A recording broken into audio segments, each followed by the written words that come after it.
Lukas's luck. Lukas had been a very wealthy farmer, but he hadn't managed his farm wisely and had been very careless with his money. He realized too late what a fool he had been when he lost everything. Now he and his wife lived in poverty in a tiny house, which could hardly be called a house. The cracks in the walls made it impossible to keep warm. Rain came in through the holes in the roof. Their life was a constant struggle. They had always prayed for a child, but during their years of wealth, God had never listened. Now they were poor and had nothing, and his wife gave birth to a baby daughter. "Oh, what are we going to do?" his wife cried. "We don't have food for ourselves. How are we going to take care of this poor little stranger?" "We'll find a way," Lukas said. "She's a gift from God, so he'll help us find a way. But first we must have her christened. We must ask someone to be our daughter's godmother." They had no relatives in the area, so Lukas went to ask their neighbor's wife. "My husband and I are only poor peasants like you. Why should we add your child to our list of money worries?" was her answer. Lukas returned home with the bad news. "What can you expect?" asked his wife sadly. "When we were rich, everyone wanted to know us and be our friends. Even the mayor invited us to his home. But now we have nothing, and not even a poor peasant woman will help us."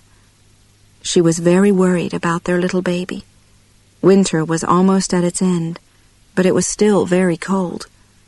At night the earth froze, and in the morning the houses and trees were covered in snow.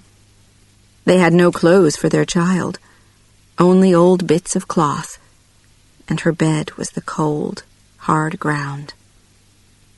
Lukas's wife kissed their baby and cried, "My poor darling, my poor little darling."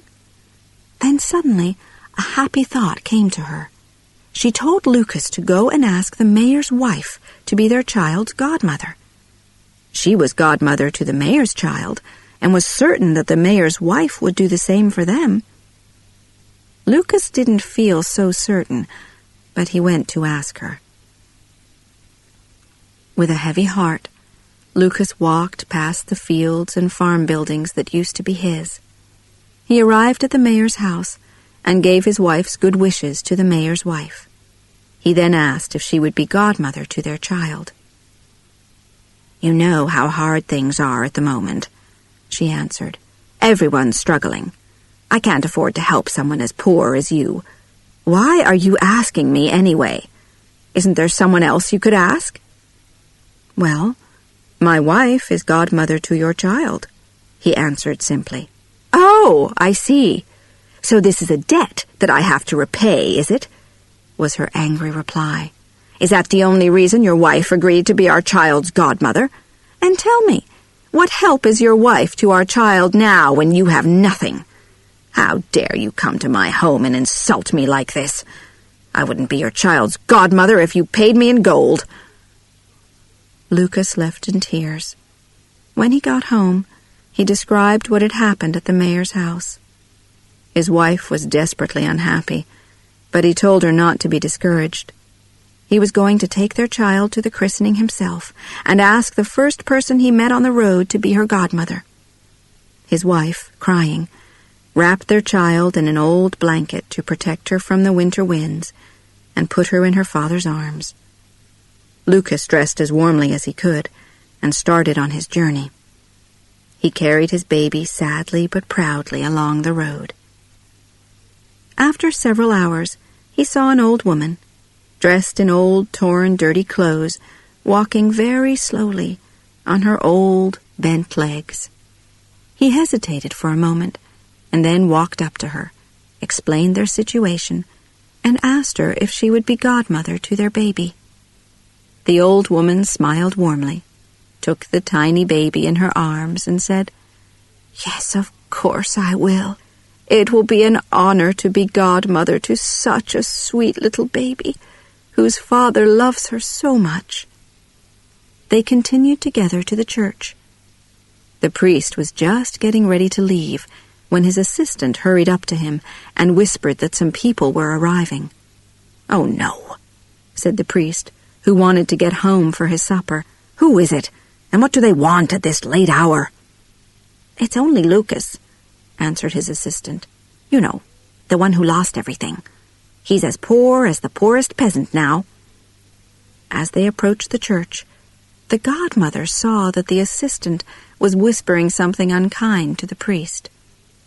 So as they entered, she pulled from her old dress a golden ducat and pressed it into the priest's hand. The priest was amazed.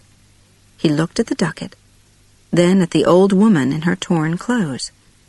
He then quickly whispered to his assistant to prepare for the baby's christening. The christening ceremony that followed was suitable for the wealthiest of merchants. The little girl received the name Marischka. After the christening, the priest walked with them to the door of the church. His assistant walked with them all the way to the gate, hoping for a nice reward. The old woman gave him a golden ducat, which he received gratefully. When Lukas and the old woman reached the place where they had first met, she handed the baby to him. She then reached into her pocket and pulled out another golden ducat, which she put inside the baby's blanket.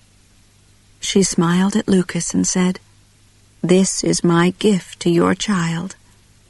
This will provide enough money to bring her up well and give her everything she needs. This child will bring you and your wife great joy and comfort, and when she grows into a woman, she will have a long and happy marriage."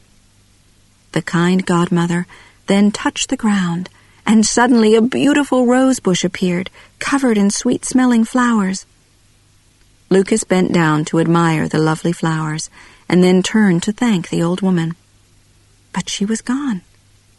He was amazed and confused. "Goodbye," he called. "Thank you, kind godmother." He stood there, holding little Marischka, looking all around him. He would probably have stood there for hours if Marischka hadn't started crying for her supper. So he began walking, and as he walked, he thought about all the wonderful things that had happened to him that day. At one point he stopped and felt in Marischka's blanket to make sure that the ducat was still there, that he hadn't dreamed it. He took it out, and suddenly it became 10 ducats and fell out of his hand all over the ground. Again he stood there not speaking, full of amazement. He gathered the ducats up, laughing, put them in his pockets, and almost ran with Marischka back to his home. Lukas's wife had been waiting anxiously at home, hungry, thirsty, and cold. There was no food in the house, and no money. She was very surprised when Lukas ran in with a happy smile on his face and told her all about the kind godmother. When he finished, he told his wife to take the godmother's christening gift out of Marischka's blanket. The wife reached in and pulled out the ducat. Suddenly there were 10, 20, 30 ducats. She cried out in happiness and surprise. The ducats flew out of her hands and rolled all over the floor. They both began to pick the ducats up. But wherever there was one, another 10 appeared. In the end, there was a beautiful golden pile, shining in front of them. They fell onto the floor, laughing and crying at the same time. Then Lukas's wife was suddenly full of fear. Could this money be an evil curse? Maybe the woman is an evil spirit who wants to buy our souls. Lukas laughed. "Don't be silly," he told her. "What evil spirit would go into a church?" But Lukas knew this godmother wasn't an ordinary woman. Maybe she was a good spirit, sent by God to help them. He warned his wife, however, that they must guard their secret. He told her to hide the money and not tell anyone the true story.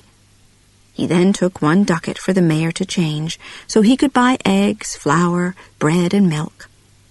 When he asked his wife what else he should buy, she immediately answered, "Our land, our house, our animals, our fields." "Tomorrow morning," Lukas replied happily. Then his wife became very serious and said, "But Lucas, please manage them more carefully this time." Lucas took her in his arms and told her quietly, "I promise to do this, for you and our child. I've been very silly and caused us much unhappiness and worry, but I've learned my lesson. Please believe me." He then left to get their supplies. While he was out, his wife sat holding her baby and dreaming happily about their future. After some time, Lucas returned with the mayor's servant, who was carrying buckets of fresh milk, a basket of eggs, and some wonderful cakes. "The mayor's wife sends her good wishes to you both, and has sent me to help you in any way I can," the servant told her. Lucas's wife thanked her, and watched as the servant then began preparing a fine soup for them on the fire. Lucas had also bought 3 soft feather beds, which he put by the fire. The next day, Lucas went to buy back their farm. The mayor's wife was extremely curious to know how Lucas and his wife had become wealthy again since his visit to their house the day before. So while Lucas was out, she visited his wife and asked questions. But Lucas's wife didn't give away their secret. She just told her that Marishka's godmother had very kindly given them enough money to help them start again. After the mayor's wife left, Lucas's wife sat by the fire, thinking about their kind godmother. She thanked her for giving them a second chance in life. Lucas did buy back all their property, and this time he managed it wisely. He built handsome, solid farm buildings and a beautiful house for his family. He bought the very best animals, and in the fall, his fields were full of healthy golden wheat and corn. His farm became the best in the region. Lucas and his wife were loved and admired as they were good neighbors, generous and helpful to any poor farmer who was having bad luck. Marishka was a wonderful child. She gave Lucas and his wife great joy and comfort, as her godmother had said she would. When she became a woman, her beauty attracted a wealthy prince, who asked her to be his wife. She married him and lived a long and happy life. Lucas and his wife grew old in good health. In the evenings they often sat by the fire and talked about the time when the kind godmother appeared and changed Lucas's luck.